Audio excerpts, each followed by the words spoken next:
Bismillahirrahmanirrahim. Assalamualaikum warahmatullahi wabarakatuh. Perkenalkan, nama saya Muhammad Ihsan dengan NIM 20030150010 dari kelas Penjaskes Rek A 2020 dengan mata kuliah Filsafat Penjas dan Olahraga. Pada kesempatan ini saya akan mempresentasikan hasil kerja PowerPoint saya, yaitu asas-asas pengembangan penjas di sekolah. Asas pengembangan dan penetapan sasaran pendidikan jasmani. Dilihat dari tahapan pertumbuhan dan perkembangan fisik anak pada tingkat usia sekolah dasar. Sedikitnya terlibat 3 tahapan, yaitu tahapan akhir dari masa anak-anak awal antara usia 5-7 tahun. Kemudian tahapan masa kanak-kanak akhir, yaitu middle childhood, dan tahapan awal dari pra-adolesen atau yang bisa dimulai pada usia 8 tahun atau rata-rata 10 tahun. Kemudian pada bagian A, yaitu dasar-dasar pengembangan kurikulum. Kurikulum pendidikan jasmani haruslah berorientasi pada anak tingkat pengembangannya. Kemudian setiap anak berbeda dalam hal kebutuhan dan kemampuan belajarnya. Kemudian anak harus dilihat sebagai manusia yang utuh. Kemudian hal-hal yang berhubungan dengan kebutuhan anak harus diajarkan melalui pendidikan jasmani. Lalu gerakan merupakan dasar bagi pendidikan jasmani dan pembelajaran harus terjadi melampaui batas kepentingan sesaat, tapi menawarkan keterampilan yang berguna untuk seumur hidup. Kemudian pada dorongan dasar anak. Dorongan untuk bergerak, dorongan untuk berhasil dan mendapat pengakuan, dorongan untuk mendapatkan pengakuan teman masyarakat, dorongan untuk bekerja sama dan bersaing, dorongan untuk kebugaran jasmani dan daya tarik. Kemudian dorongan untuk bertualang, dorongan untuk bertambah kreatif, dan dorongan untuk menikmati irama. Kemudian pada bagian B, yaitu model orientasi kurikulum pendidikan jasmani. Pertama yaitu pendidikan gerak atau movement education. Kedua, pendidikan olahraga atau sport education. Yang ketiga yaitu pendidikan petualangan atau adventure education. Kemudian yang keempat yaitu pendidikan perkembangan atau developmental education. Kemudian yang kelima yaitu pendidikan kebugaran atau fitness education. Dan yang terakhir yaitu pendidikan disiplin keilmuan olahraga atau kinesiological education. Kemudian pada bagian C, ruang lingkup pendidikan jasmani. Yang pertama yaitu kemampuan pengelolaan tubuh, yaitu kesadaran tubuh yang dimulai dari wilayah kepala, wilayah badan bagian atas, wilayah badan bagian bawah. Kemudian kesadaran tubuh dan kualitas gerak.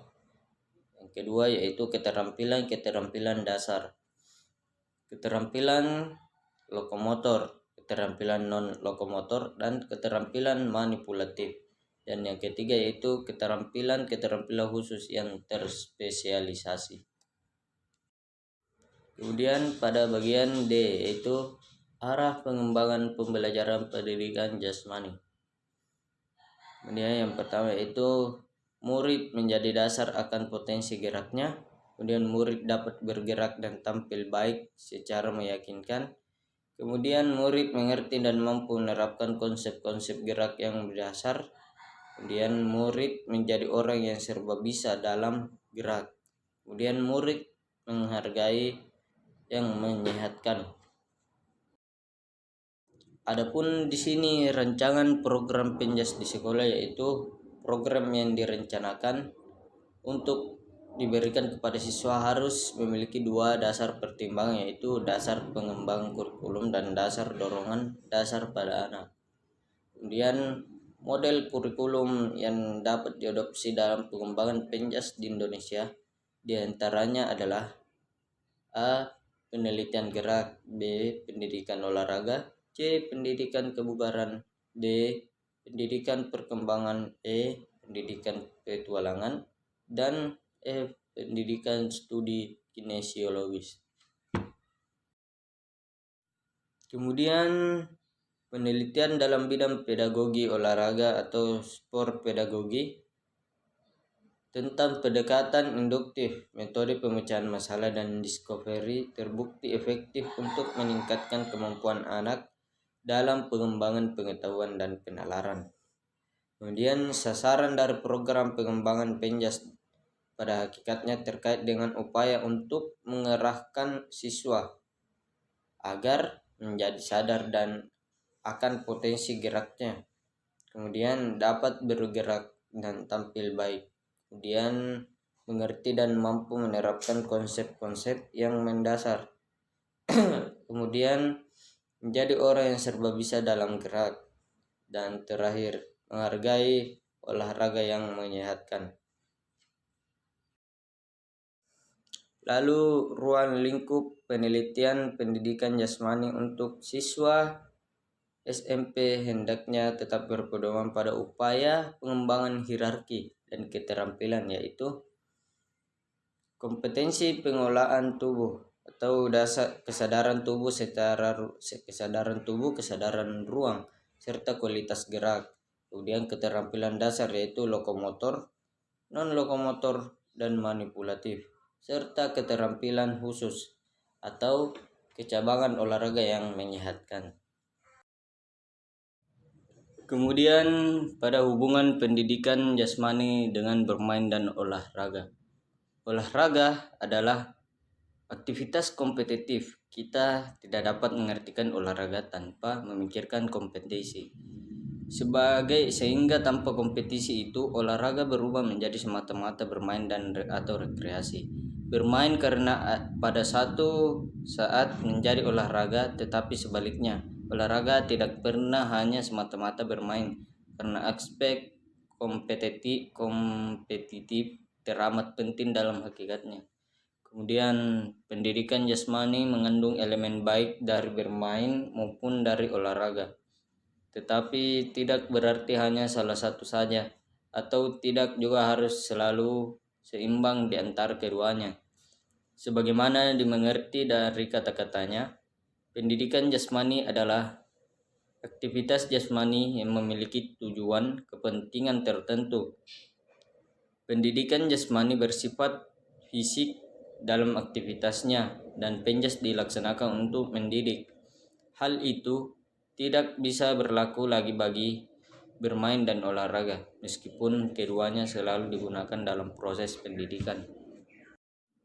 Bermain, olahraga, dan pendidikan jasmani melibatkan bentuk-bentuk gerakan, dan ketiganya dapat melumat secara pas dan konteks pendidikan jika digunakan untuk tujuan-tujuan kependidikan. Bermain dapat juga membuat rileks dan menghibur tanpa adanya tujuan pendidikan, seperti juga olahraga tetap eksis tanpa ada tujuan kependidikan.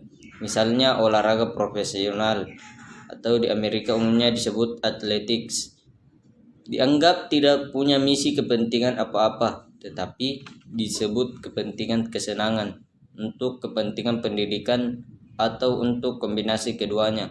Kesenangan dan pendidikan tidak harus dipisahkan secara eksklusif. Keduanya dapat dan harus beriringan bersama-sama. Adapun tujuan dari pendidikan jasmani yaitu untuk mencapai tujuan pembelajaran pendidikan jasmani dengan baik dan lancar, maka guru pendidikan jasmani harus betul-betul mengetahui interaksi edukatif, yaitu keadaan anak atau jenis kelamin atau kemampuan anak, karakteristik dari perkembangan anak. Kemudian B, penentuan bahan pelajaran yang tepat. C, tempat pelaksanaan atau lapangan terbuka, ruang senam, kolam renang, dan lapangan halaman bermain. Kemudian D, tujuan yang akan dicapai dalam pembelajaran yaitu rasa sosial dan kemampuan motorik. Kemudian E, kemampuan motorik efektif atau kognitif. F, tersedianya media atau alat pembelajaran jasmani.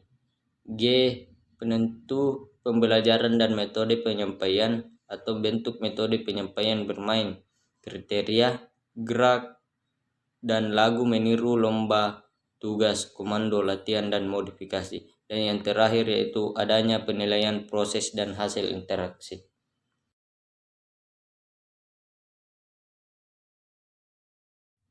Kemudian tujuan umum pendidikan jasmani di sekolah dasar adalah memacu kepada pertumbuhan dan perkembangan jasmani, mental, emosional, dan sosial yang selaras dalam upaya membentuk dan mengembangkan kemampuan gerak dasar, menanamkan nilai sikap, dan membiasakan hidup sehat. Sebagai gambaran tujuan tersebut adalah A, memacu perkembangan dan aktivitas sistem peredaran darah, pencernaan, pernapasan, dan persyarafan.